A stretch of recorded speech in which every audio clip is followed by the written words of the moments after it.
Welcome, folks, to my little Let's Play on my side channel here, Resident Evil 4. Now, I've already done a walkthrough on this game on a previous channel, or on a different channel I have, but I didn't really do a Let's Play, it was just a straight walkthrough, so I think it would be kind of an interesting experience to see me at the mindset I'm trying to go through as I focus on the weird tactics I have when I play this game. Now, I'm going to say this now, I'm going to skip all the cutscenes, because I just don't want to watch them again. But I'm going to be playing on normal difficulty with the normal costumes. So I'm not going to cheat using Ashley's armor. But anyway, let's get to it. Resident Evil 4. Yeah, of course, the usual shtick.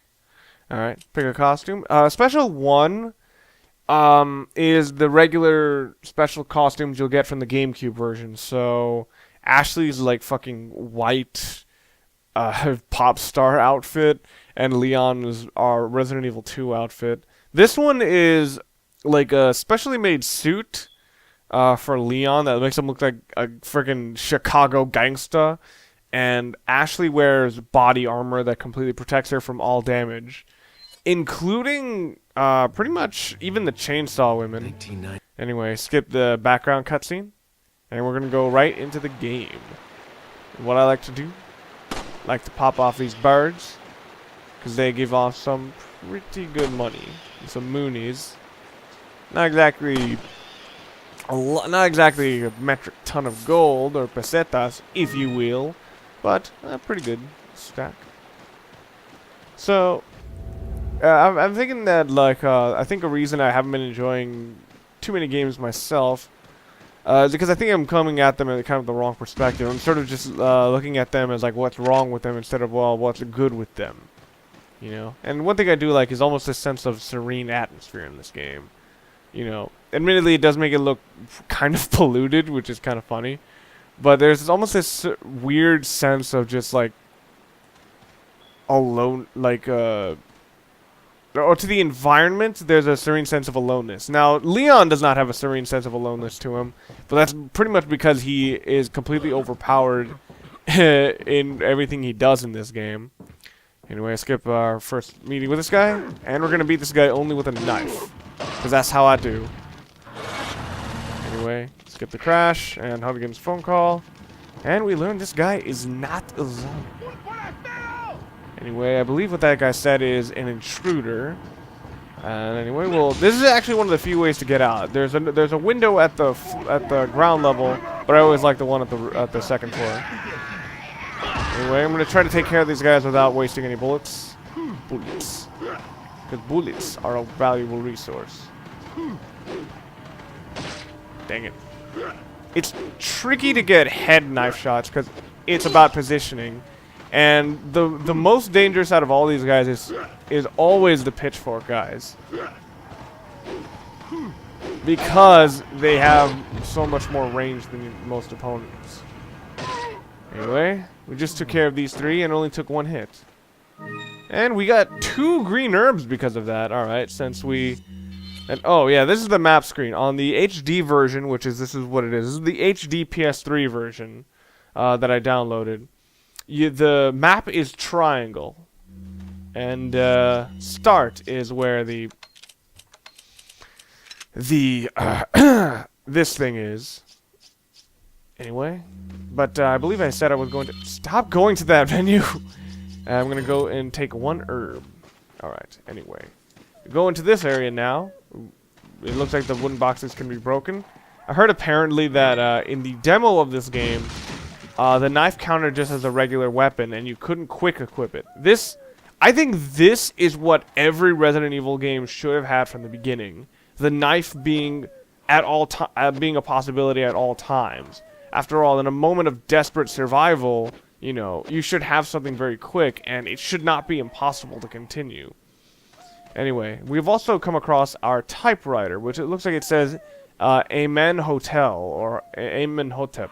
I don't know what that means, but anyway, typewriters throughout the game series have been implied save points, but this is actually the first game that does not have ink ribbons for the save points, or I should say uses ink ribbons, because before you would be limited on how often, or actually no, not how often, but how much you could save at all.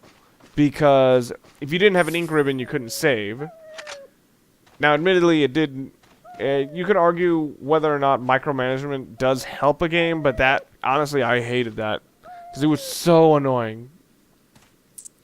Because the game was kind of obnoxious about whether things were a threat or not. And it was a little bit random as to whether they were. Because, like, whether or not zombies would jump at your ghoulies and freaking...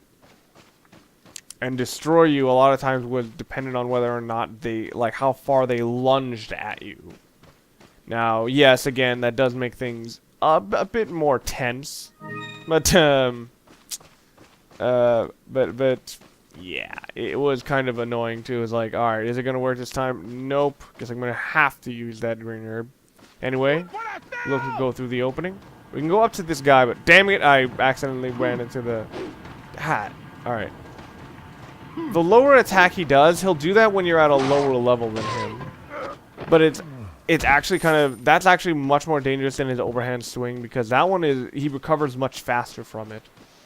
And because of that, it's a bit trickier to just go right up to him and knife. I believe someone will see us. No, apparently not.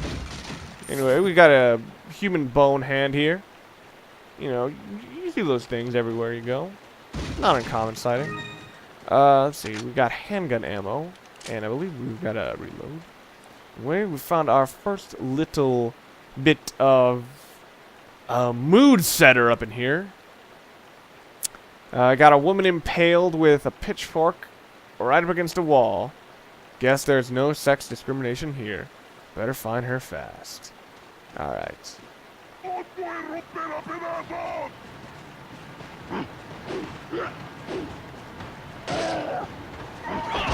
Alright. So yeah, this is my knifing strategy. I've always been the sort of guy where I just sort of like the idea of not needing something that is presented to me. Like, I like to have it, and it can be very helpful, but I don't like to absolutely need to use it. And I know that some people are going to say that, well, that, like, diminishes the value of it. But, it kind of increases... Well, here's the thing. A lot of times people are still going to use it because it is... If something is very strong, you know, you're going to use it. But the thing about this game is, even though a lot of your weapons are very powerful, and there's always almost a default, like a ground level at which you can compare it to, and that's always the knife. And because the knife in this game is actually capable of so much, but has such giant risk to it, I think it actually does kind of bring out just how good the guns are, because, you know, you can't, you know, hit people from a distance with your knife. I don't think Leon is that good of a knife thrower. Anyway, someone out here pillowing hay, or whatever that does. Anyway. Ooh. Knife that person. And whoa, I believe that's someone on the roof? Yes, it is. And I'm going to go inside of this house, because I never realized how incredibly safe this house is. This is one of the more memorable sequences. I did not mean to look at that. This is one of the more memorable sequences of this game because of the fact that you've pretty much just entered a place you're completely unfamiliar with, and then everyone out of, you know, pretty much all simultaneously have decided to just attack you. So there's this odd, like, feeling of just, you are unwelcome here.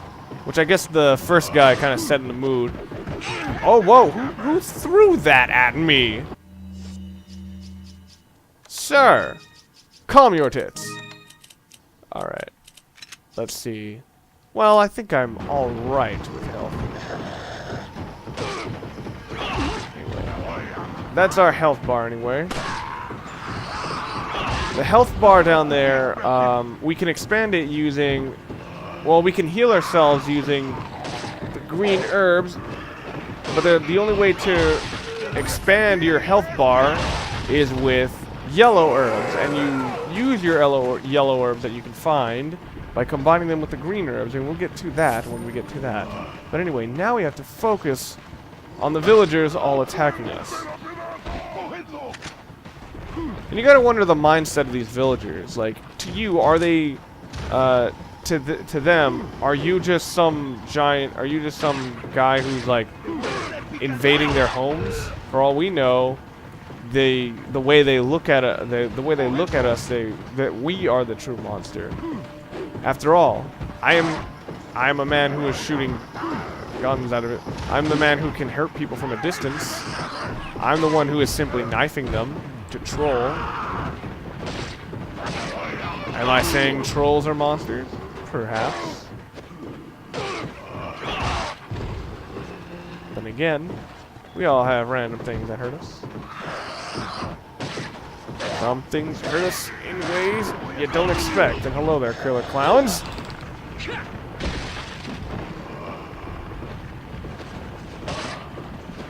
Okay.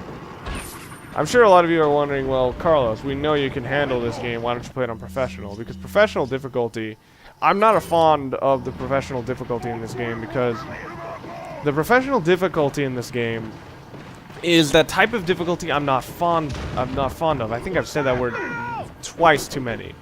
And it's the type where instead of editing a lot of the AI, they just sort of up certain values. Like, it's just more damage and the enemies are a little bit, like, a little bit faster. And when I think about it, I'm like, what if it was just the enemies being more faster? I mean, there's a reason a lot of health systems can be very forgiving. And a reason for that is because your designers are not always going to be in the circumstance in which they can control how much is coming at the opponent at once. Like, just by the way they walk around, many times the player will be hit with cheap shots, you know, simply by the fact that they will put into a position in which that was all the AI could do. And when combat is such a big part of the game, that is most certainly going to happen. Oh. And now we'll skip the cutscene. Alright, I'm going to go back to that house before the Moonies disappears. But anyway, when combat is such a big part of any game, you're going to have a lot of moments that feel very cluttered. And when that happens, it's very easy for cheap shots to happen. So what a lot of designers need to do is they need to kind of have some system of forgiveness so that even if, like, a character, takes down a chunk of your health, it's not going to kill you just for one. It would have to take multiple to do it. And the thing about professional difficulty in this game is you die in 2 hits, And one hit will almost always put you into a position in which you are pretty much bleeding heavily. And when you're bleeding heavily, you'll walk slower, and yeah, pretty much that's it. You walk slower.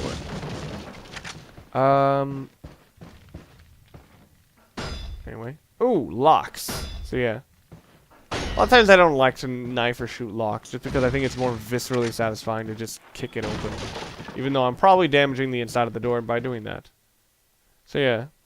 We've been walking around this village for some time, and you've probably noticed that while the people here are quite not very nice, they do seem to have some sense of civility to them, other than the crucified park ranger here. Say hi, crucified park ranger. Okay. Anyway, there is a sense of odd civility about this place. It does sort of reflect a lot of the romanticized views of the farmland. And admittedly, probably not European farmland, but it's all done with kind of a strange twist on what we kind of imagine it. Like, small place, farmland, but you see so much of the other things done, like the way they eat, what they eat, and all of that has been sort of twisted into things that are just revoltingly disgusting. Anyway, the shotgun here on the wall, I believe it is intended for you to use during the fight. However, I will not pick it up here or else. Wait, should I pick it up? Actually, no. In the next chapter, I'm gonna have to be fighting a lot of enemies, and I don't need, or I'm gonna be fighting a lot of enemies who could give me a lot of pickups. So what I think I'm gonna do is leave that here and then pick that up in Chapter 1-3. In Chapter 1-3, you come back to this area and you can pick the weapon back up. However, I need to warn players that may think, oh wait, there's a third time you come back to this chapter. If you come back to this chapter during the third time, it is nighttime. Well, it is night during that chapter, and at that point, the weapons disappear. So the shotgun will no longer be there if you waited until the nighttime. Anyway, we got this reading thing here, and I will read this. Recently, there has been information that the United States government is here investigating the village. Do not let this American agent get in contact with the prisoner. For those who are not yet informed, the prisoner is being held in an old house beyond the farm. We will transfer the prisoner to a more secure location in the valley until when we are ready. The prisoner is to stay there until further notice. Meanwhile, do not let the American agent near the prisoner. We do not know how the American agent find out about our village, but we are investigating. However, I feel that this intrusion at this particular time is not just a coincidence. I sense a third party other than the United States government being involved here. My fellow men, stay alert. My fellow Americans, Chief Torres Mendez. So they are aware of our presence here, and they are not happy about that. Not happy at all. But that third party, I believe you know what it is. Either way, I'm skipping all the cutscenes. I'm not sure if I really need to do all this. But I think it's kind of cool to do that. Anyway, let's move on. Now we got a note pinned to a tree here. About the blue medallions. 15 blue medallions. 7 in the farm, 8 in the cemetery. For those who destroy 10 or more, you will be rewarded. The rest is ineligible. Okay, if you shoot these medallions and get more than 10, you will get a weapon called... I believe it's the Punisher. And the Punisher has the ability to shoot through 2 or more people. But if you shoot all 15 of them, you will get the Punisher and a free upgrade. So that's what I'm going to try to do.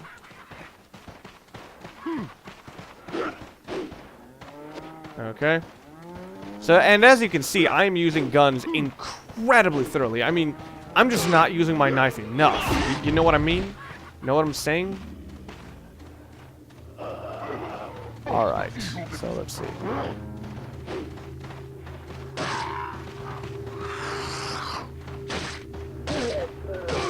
So yes, I've already talked about how the pitchfork guys are probably among the most dangerous guys you'll meet here because of their range, but weirdly enough, the second most dangerous guys are probably the ones who throw their hatchets at you. But like the third most dangerous guys are actually the guys who use nothing. Like the guys who just grab you are probably among the most dangerous ones. And that's because when a lot of guys grab you, you know, that seems to take more damage than a lot of weapons at times, and I missed completely. Okay, got it. And not only that, if they grab you from behind, they can leave you wide open to somebody else attacking you. And when other people attack you while you're being held back by another character or by another opponent, many times that seems to do more damage. I'm not sure if that's just me. That's a perception I always get. Anyway. This music is kind of serenely atmospheric, which I think I already used to describe much of the atmosphere here. You know, the little bit of fog, the slight movement in the clouds, the slight movement in the water. It is actually, it reminds me a lot of Silent Hill, although it's not that creepy. But then again, Leon is probably just about as much of a doofus or a dunce as, friggin' hell, what was his name? Harry Mason. Harry Mason, I did sort of get that weird implication that he almost existed in his own weird world in Silent Hill. And I kind of get that same implication from Leon in this game, where Leon kind of thinks he's in, like, a Schwarzenegger movie. Almost. And the area around him just does not fit that mood.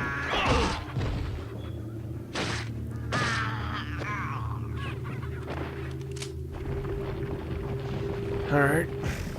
Anyway. believe now we can get the rest of the medallions, and there's only, I believe, one more enemy, and I think we saw him above us. Anyway, we got 4 out of 15. There are 7 in this area, as if you can read, you already know that. Okay, let's see. And where are the rest? Ah, yes, here is one. And during this window here, we got the 5th medallion. Anyway, there was someone over here billowing hay. I'm gonna try to be careful because this guy has quite a good range.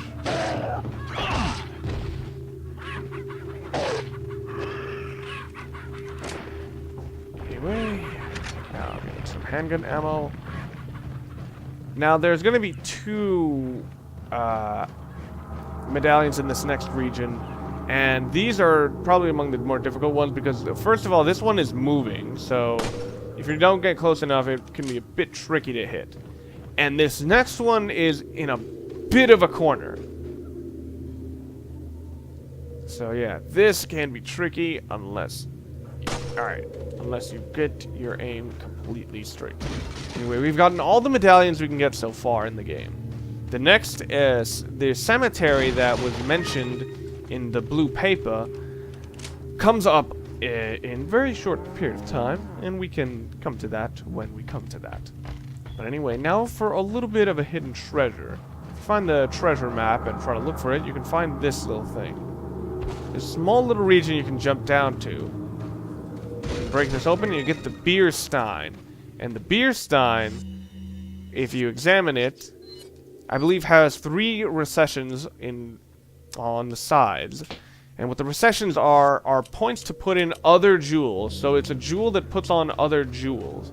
And if you put those jewels in, the beer stein will become more valuable at a rate higher than each of the individual parts.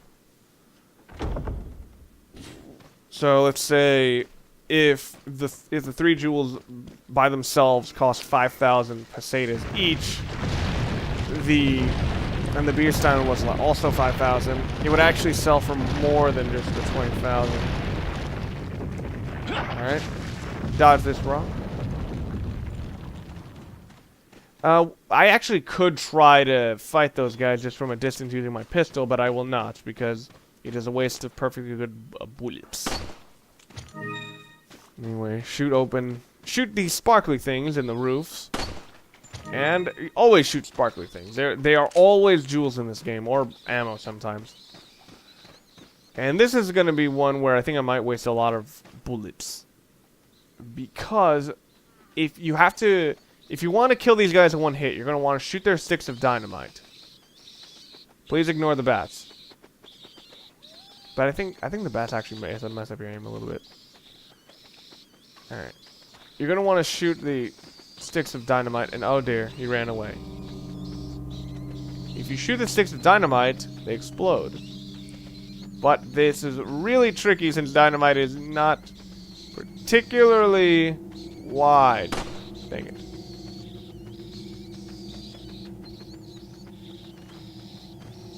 You're going to want to get as close as you can without setting them off. And apparently it takes a lot to set them off. Dang it.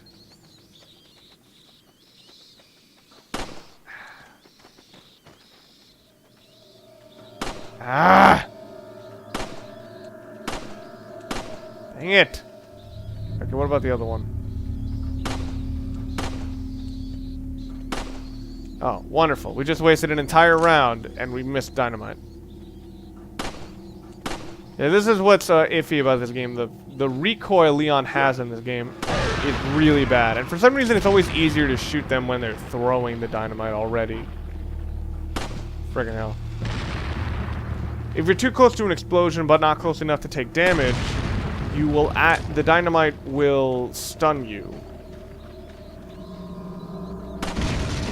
Okay. Anyway, you can shoot these little traps on the walls. And we have a little spider buddy here. I believe you can shoot him, but I don't want to waste the bullet. Anyway, these bear traps, gotta get rid of them. There, just squashed a spider. It had to be done. It was a threat to us and everyone else. he was a threat to the mission. Anyway, a man throwing dynamite out of an open door. We'll walk past him and shoot this nest. So apparently, Bird is going to be very disappointed because not only did we destroy his home, but he found out that his egg that he was heating up was in fact a jewel. Anyway, move on to this little house in the center. This is optional, but has little things in it. And if you want to shoot the guy who was throwing dynamite, you can. Now, the dynamite does explode after some time, but that's only like if you if you leave him alive to the point where eventually it's just going to explode. A lot of times that can be tricky, and in many cases it's just better to shoot him while it's just better to shoot the dynamite while it's in his hands. Anyway, we're back up to the now we're in the